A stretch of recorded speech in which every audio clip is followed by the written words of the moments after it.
Broadcasting live from Forward Observer Central Command in Austin, Texas. It's the man always out front.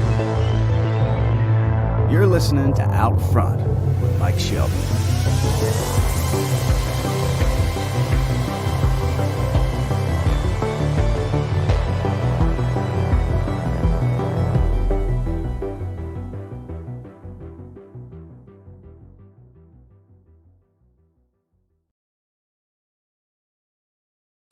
Hello and good afternoon. Welcome to Out Front. I'm your host, Mike Shelby. I have a ton of stuff to talk about today. I mean, again, we're just going to run out of time here. That said, if you're over on the early morning high side, thanks for being a subscriber. Go ahead and drop your questions and comments to the chat. I will take a peek at those a little later on. I've done a few shout outs of the day now. I think it's high time for a shout down of the day. And that goes out to Brian Deese, the Biden administration's Economic Council. He's the head of their Economic Council. He is threatening now, and this is from Bloomberg. This is from apparently a speech that he gave this morning that he confirmed it. There's a little more backstory here. He is threatening India over their unwillingness to sanction Russia. Here's the quote. He said in this speech that he gave this morning, he said, "Our message to the Indian government is that the costs and consequences for them of moving into a more explicit strategic alignment with China must be significant and long-term." And he apparently delivered that message himself. He went over to India last week. This is almost like, it's not almost like, it is like Biden is trying to accelerate this Russia, China, India financial alliance. And at some point, it is safe to ask if this is actually the real plan. I wonder if the average Biden voter thought that they would be getting all of this. The next question I ask is, why are we reversing the Trump era strategy of trying to partner with the Indians? Because we need some, I say we, the United States, the Biden administration, you would think, needs some additional leverage in the Indo-Pacific. And if we're driving the Indians closer to the Chinese, that is greatly reducing U.S. leverage in the Indo-Pacific. And that was a very good policy, by the way. Trump had very good relations with Narendra Modi and Indians. And I remember over here in Houston, several years ago, back during the Trump administration, Narendra Modi, the Indian prime minister, came over to Houston. And because there's like a massive Indian population in Houston, and they had this absolutely massive turnout for Trump and Modi. And, you look at that and you say, well, the government may actually be doing something right for a change by trying to develop this security partnership with India. They are a developing economy, potentially on the cusp. They could one day become an advanced economy. We have this whole thing, this BRICS thing, which I'll get to in just a second. Brazil, Russia, India, and China. You've probably heard of it before. And in the U.S. strategy to contain China, I don't know that it can be done without the Indians. And speaking of Brazil in the BRICS, let's just go ahead and throw Brazil in there too. Because last week, they announced, their central bank announced that not only had they sold off some of the dollars that they held in their foreign reserves, they have quadrupled their exposure, quadrupled the number of Chinese yuan that they have in as a part of their foreign held reserve or foreign reserves. Incredible how the world is starting to shift slowly but surely. This whole trend, this has been a multi-decade trend. You look at I remember reporting on this back in 2019. The percentage, if you go back to the mid 1990s, let's just say like roughly 1999, when the euro was introduced, before 99. You go back to 1999, and the dollar was something like 70%. I want to say maybe like 77% of all foreign reserves held by governments around the world. 77%, right? This dominance. And then the euro was introduced, and some of them started holding the euro. And in 2019, that number fell from 77% to 61%. And then was it 2020 or maybe 2021? I think it was 2020. That number fell to 59%. So it went from 77% of all foreign reserves down to 59%. That's what you call a trend. And when we talk about the future of the dollar as the world reserve currency, that's a very important trend to understand.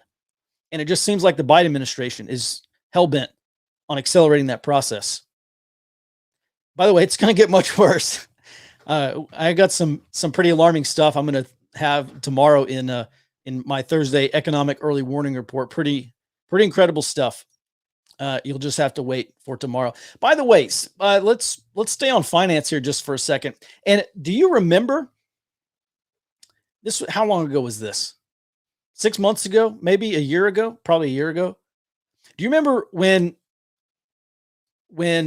Jerome Powell came out and both he and Treasury Secretary Janet Yellen, they both came out and they told Nancy Pelosi and the Democrats, they said, go big, go spend a ton of money, go borrow as much money as you need. I think Powell even said, or maybe it was Yellen even said, whatever you think it is, it's not big enough, go bigger. Because they said money will never be as cheap as it is today. And I reflected on that, reading all the global inflation information, and now the Fed's raising interest rates, and who knows how long that's going to last. By the way, I think it's probably going to last till the first or second quarter of 2023. And then I think most of these investment banks are saying their Fed's going to have to start cutting interest rates. And you know what that means. Reading all this, I was reminded of those comments by Jerome Powell, go big. And a part of me wondered, do you think that he and Yellen both knew what was going to happen with inflation and eventual rising interest rates? Because that seems incredibly prophetic in hindsight, because borrowing only gets more expensive from here. And I bring that up because Janet Yellen was in front of some committee today. I don't have it in front of me, but I have the squawk notes here. Janet Yellen, she's the Treasury Secretary. Yellen could see skyrocketing prices from a complete Russian oil export ban. And that is interesting because Max had a blurb on that in today's early warning. I'm just going to share with you a part of it. He's looking at, he reports longer dated prices have broken out of their 5-year range and continue to increase. In addition to the conflict-driven supply difficulties, a lack of investment in oil projects and refining infrastructure threatens supply stability over the next decade. So as this started happening during Obama, you remember, I remember CNN and New York Times and some other, the mainstream media gushing over Obama because he doubled green energy in America. Oh my God, he doubled green energy. And I started digging into the actual statistics. Yeah, he doubled it from 1% to 2% of overall U.S. energy consumption at that point in time came from green energy. And now we're faced with the oil prices, which are going to head higher. Not only is oil headed higher in the long term, actually was a year ago, we reported that traders started taking out $100 options on oil's futures. So, you know, a lot of astute people saw this coming from a long way away. And now we have high oil prices. Not only do we have that, but we also have oil shortages, diesel shortages, especially in Europe. I read about some diesel shortages in South America, how that's going to affect affect farming in South America. Of course, Brazil and Argentina and a lot of the inland interior South America there. They grow, that's a kind of a breadbasket area for the region. And they've had drought and they've had heavy rains and their crops been wrecked here for a couple of years. And by the way, that's not going to change. It's just going to be compounded now with higher diesel prices and also shortages. Let's see. And let's bring Brian Deese back into this. Biden's head economic advisor, the chief of the Economic Council here, because he's been making the rounds. By the way, he talked about jet fuel in his speech this morning. I've got some notes on it right here. But he's been making the rounds earlier today, talking up how great the job market is in the United States and how many people are trying to hire and they can't find a job. And that raises wages because people have to pay more. Employers have to offer more money to attract people to come work for them. And, he's been touting this tight labor market. You know what a tight labor market indicates? An eventual reversal into recession. So I wouldn't necessarily be talking up this point right now, but let's turn back to Brian Deese on this topic of jet fuel. This is from, let's see, White House is paying close attention.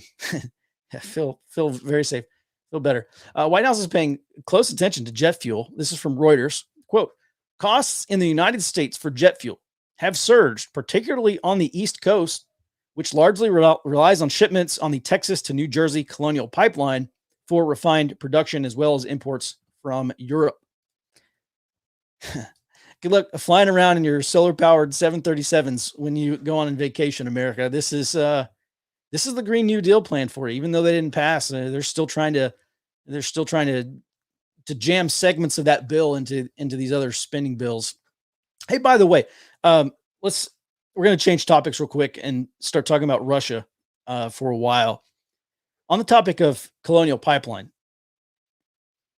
you want to talk about a pretty attractive target for a Russian cyber attack? By the way, just for new people who haven't heard me talk about this, I know the White House has really talked up this whole Russian cyber threat thing. I can tell you just, personally, a friend of mine texted me back several weeks ago talking about, he works in cybersecurity, and he's like, hey man, just in a nutshell, there are some weird things going on, and I'll leave it at that. But he's talking about the potential for cyber exploitation or a cyber attack. And so I want to say this, it's not just the White House or defense circles talking this up. It's also actual cybersecurity folks. Back to Colonial Pipeline. Yeah, you want to talk about a way to shut down a good portion of America is Colonial Pipeline 2 Cyber Boogaloo. And, this is something that Dan's been talking about a lot about cyber. We went to Black Hat last year, and they were talking about all sorts of new developing cyber tools that the Russians had. So people have been paying close attention to this. And I don't think this is a case of the White House talking up the potential for a cyber attack. I actually think we may be headed down that path. And I'll tell you why. If I'm Putin, if I'm Vladimir Putin, and I see the United States trying, yesterday I talked about how Putin and Lavrov have been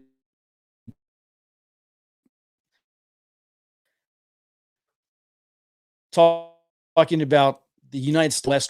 I don't know if my video cut out or what. No, okay, I don't know if my video cut out or what. Maybe that's the Russians. At any rate, so they're talking about basically claiming that the West is trying to topple the Putin regime. And if I'm Putin, one thing I might think about doing is launching a cyber attack to see if I can get Biden to blink, to see if I can get Biden to say, well, we don't want to go through that again. Russia, you've made your point, and see if they can get the American financial system off their backs. So at any rate, interesting thought. Yeah, guys, sorry, I don't know what's going on with the signal here, but we'll work through it. At any rate, yeah, let's jump into this. I had an item in the daily situational awareness here. Biden and DOJ to announce new actions on Russia. And so I talked about the Biden administration was getting ready to announce new sanctions, which they have. They did it this afternoon, or maybe by the mid morning. I haven't been looking for it, but apparently the Department of Justice is also getting ready to announce some new actions to, quote, disrupt and prosecute criminal Russian activity. Maybe it's legitimate criminal activity. Also, I thought this was really funny. The IRS, the Internal Revenue Service, announced, apparently they started doing this back in February, but they announced recently this week that they had stopped an information sharing program or an information exchange with Russia's Federal Taxation Service in efforts to, they're not sharing information about Russians living abroad or Russians living in the United States, because they don't want the Russians to be able to tax their citizens in the United States to to fund the government. So at any rate, I think that's interesting. But it really does underscore the point that, and actually Yellen just came out today and she said, yeah, there's still a lot of stuff that the United States can do to sanction Russia. And it certainly does appear that Biden's really trying to go all out and sanction Russia into stopping their war in Ukraine.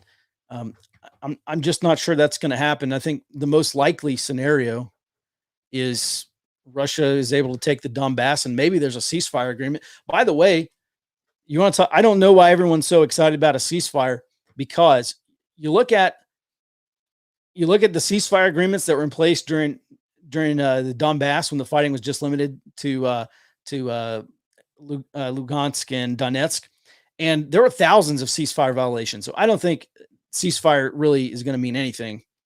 I might, if we get to it, I might have some more notes here a little later on that. All right, let's get caught up here.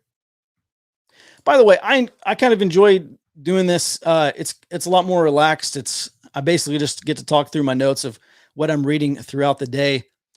All right, so yeah, risk of cyber attack. This is what Yellen had to say on more Russian sanctions today. She said, we ideally would like to impose as much pain as possible on Russia, but have to take into account the consequences. By the way, these aren't direct quotes necessarily. Some of them might be. This is just what came over on the squawk. Yellen, we have put in place new sanctions every week, and I do believe they are working. She continues that she doesn't know if Putin is personally feeling the effects of U.S. sanctions against him personally. And again, how does Putin make Biden blink? I think a cyber attack is a pretty attractive option. That's not obviously not a prediction, but that sure is in Russia's wheelhouse if that's how Putin wanted to respond. And listen, the United States is so incredibly vulnerable. Like I just said, a cyber attack against a colonial pipeline or some other piece of critical infrastructure, I mean, it really could be potentially catastrophic for the United States, depending on how successful it was and how long it lasted. Let's move on here. By the way, Ben, if you have any questions over here on YouTube, we'll get to them since we have some time. Yeah, facepalm on trying to screw with India. That's for sure. Yeah, I'm going to go through the high side chat here for subscribers. By the way, if you want to support the show, we don't have Patreon or Bitcoin address or anything like that. Just go come join us over on the high side, forwardobserver.com/subscribe. Are you seeing moves by big food industry players? That's a good question. I'm not. I've mainly been looking into what the big financial firms are doing.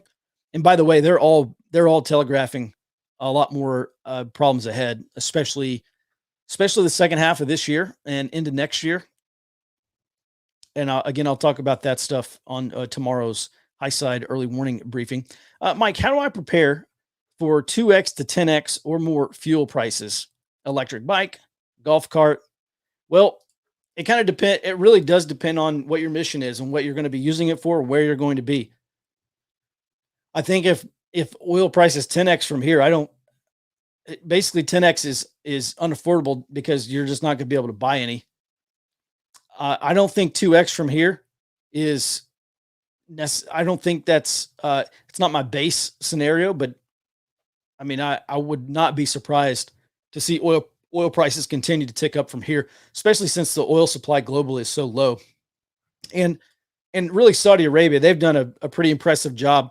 There's a lot of talk right now about the Biden administration trying to strike a deal with Iran to get access to, was it like, I forget what their production might be, but the Biden administration's hopeful if they can strike this deal with Iran, then Iranian oil can get back on the market. Well, if you look at what Saudi Arabia has done over the past 10 to 20 years, they're able to dial up and dial down their production as needed. So it's not like Iranian oil is going to be a surplus above what we're seeing now. The Saudis are just going to turn down whatever Iran's putting into the market. And they're, especially after the Biden administration chose Iran as their racehorse instead of continuing Trump era policies of trying to partner with the Saudis. The Saudis, they're in no rush to do us a favor or anything. So basically, the Biden. I hate to be so partisan, and I guess it's not partisan, but the Biden administration, they really have jacked up an absolutely astounding number of things, and it's just all bad for the United States.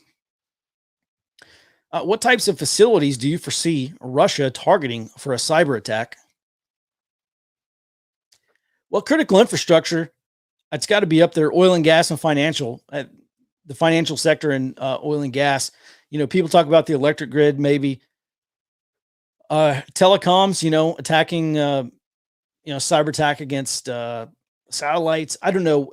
Listen, I that's really not my domain of expertise. I'm not sitting at the Russia desk, and I'm not looking at potential targets all day. But generally, nothing good. It's going to be it's got to be critical infrastructure to get their point across, to basically to stop,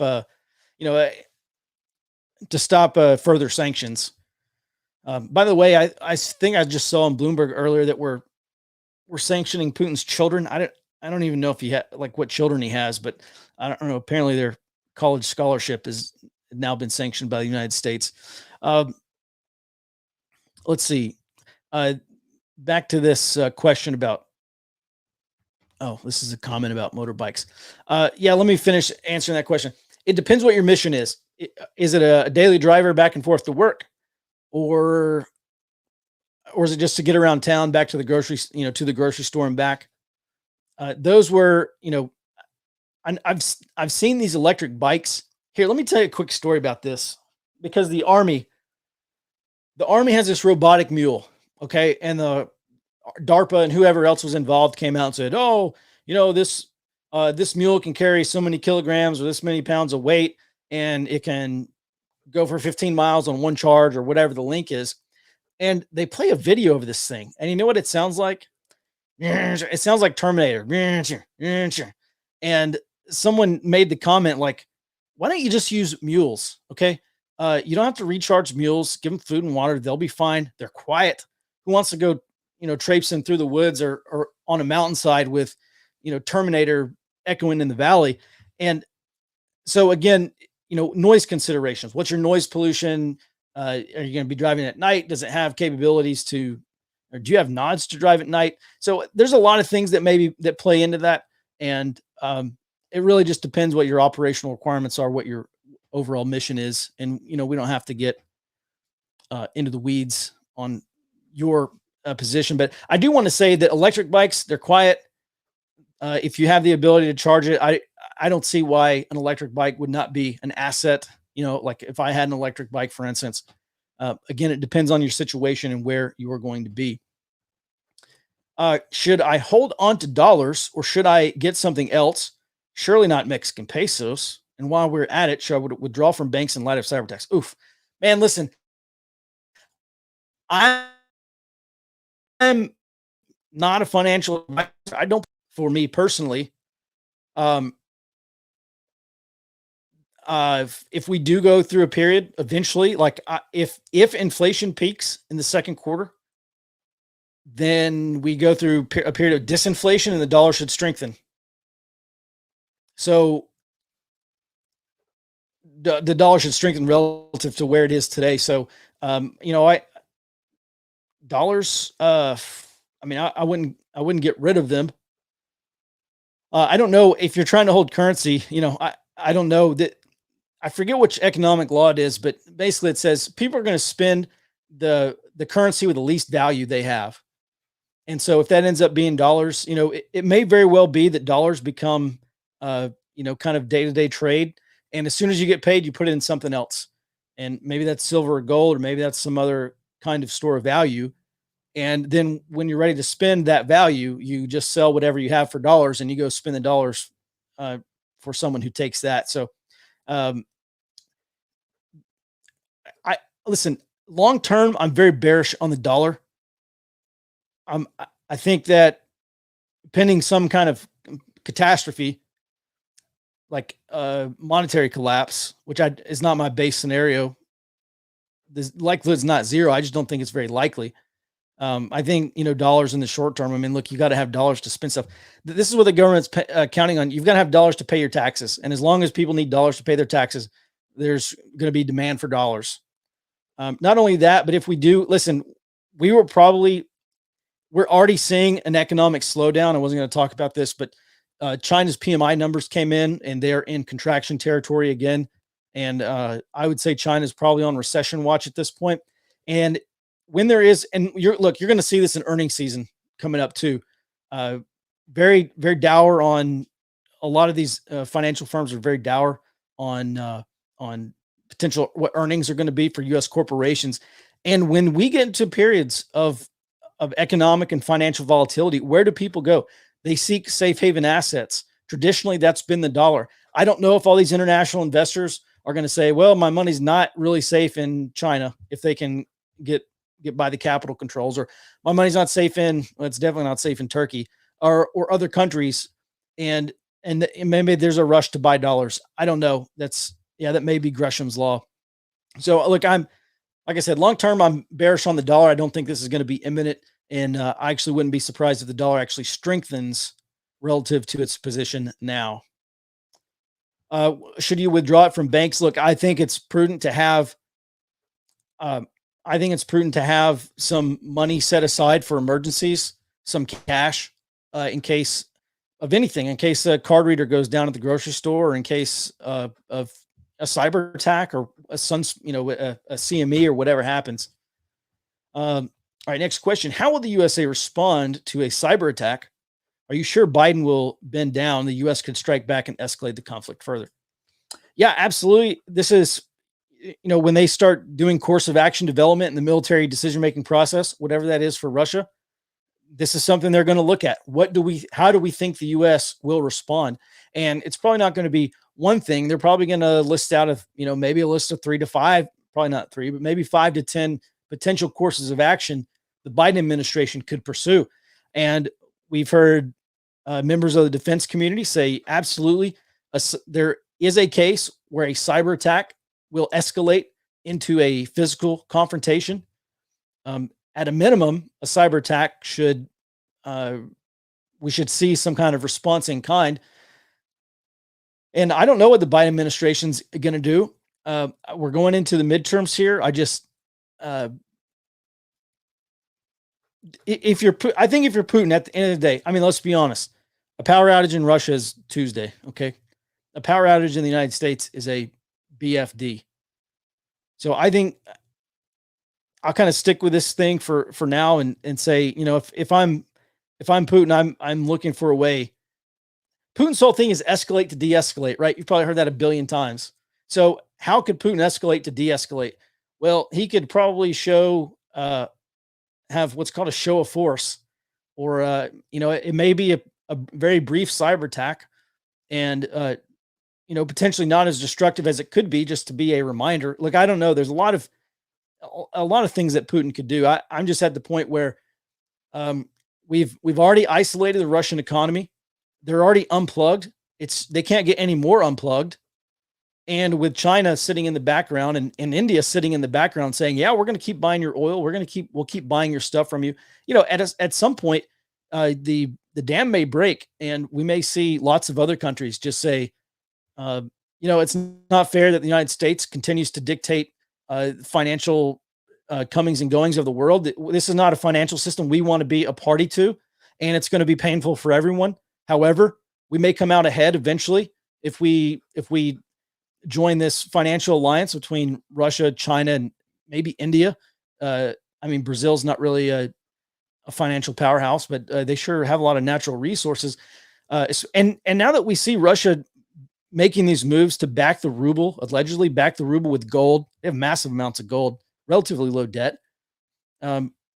With Russia actually making a commodity-backed currency, you want to talk about something that could be catastrophic for the dollar, is for this alliance to come out and say, yeah, we're going to have a currency backed, all of our currency, or all of our international trade is going to be backed in a currency that's backed by, going to use a currency that's backed by commodities. I'm just kind of spitballing here, but that would be real bad for the dollar, because a lot more people,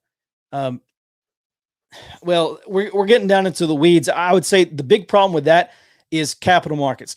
How easy right now with the dollar? It's super easy. You get in, you get out of the dollar. Almost everybody accepts it. Almost everybody trades with it. Almost everybody will sell you something in dollars. A lot of countries are happy to because the dollar is a lot stronger and more stable, safer than their currency. And so, as long as that's the case, I just don't see the dollar being toppled as the world reserve currency. But certainly, it could be displaced in certain regions. And yesterday, we talked about the shift to a multipolar world. Well, part of that shift to a multipolar world is that the entire world's not going to keep using dollars. They're going to start using the digital yuan, or maybe these countries come back and, I don't know what the likelihood is, but one potential course of action for them is to say, okay, yeah, we're going to, the Russian ruble is backed by gold now. And that we think that's going to be safer than the dollar, or maybe the Chinese come out and maybe they have some kind of commodities backed yuan. I don't know. There's a lot of potential here. None of it's good in the long term for the dollar. I'm just not that concerned about an overnight collapse of the dollar.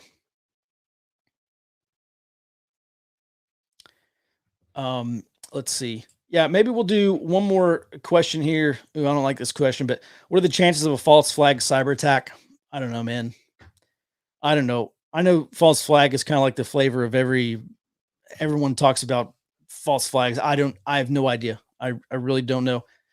We know false flags happen, but I'm just not ready to say like X is preparing a false flag without any kind of, evidence or indicators that could actually be happening.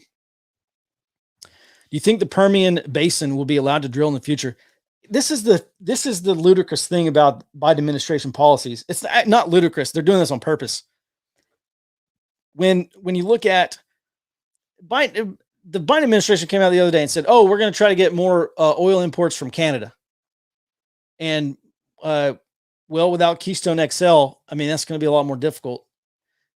Let me finish up the show with this. I know I'm running a couple minutes over, but I meant to talk about this yesterday.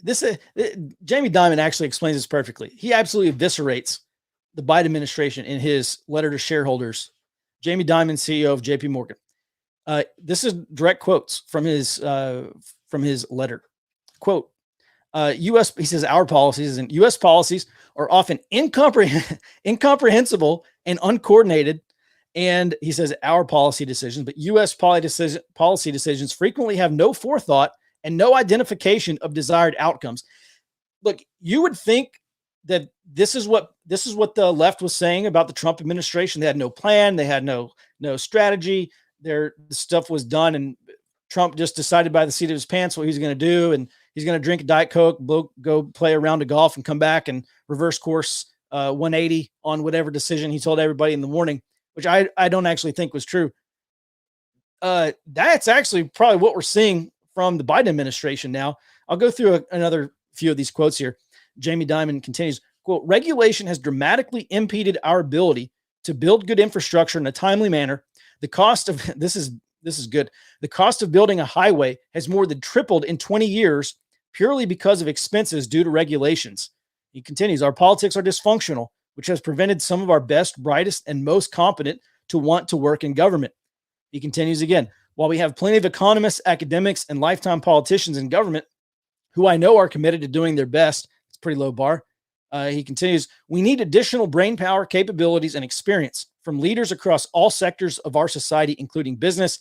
He continues again, it's going to take extraordinary broad-based leadership to solve our problems. And the question is, does our political system as it stands today, or what it might look like in another 2 to 3 to 5 years, do you have any confidence whatsoever that the best and brightest in America can actually rise to go be president one day?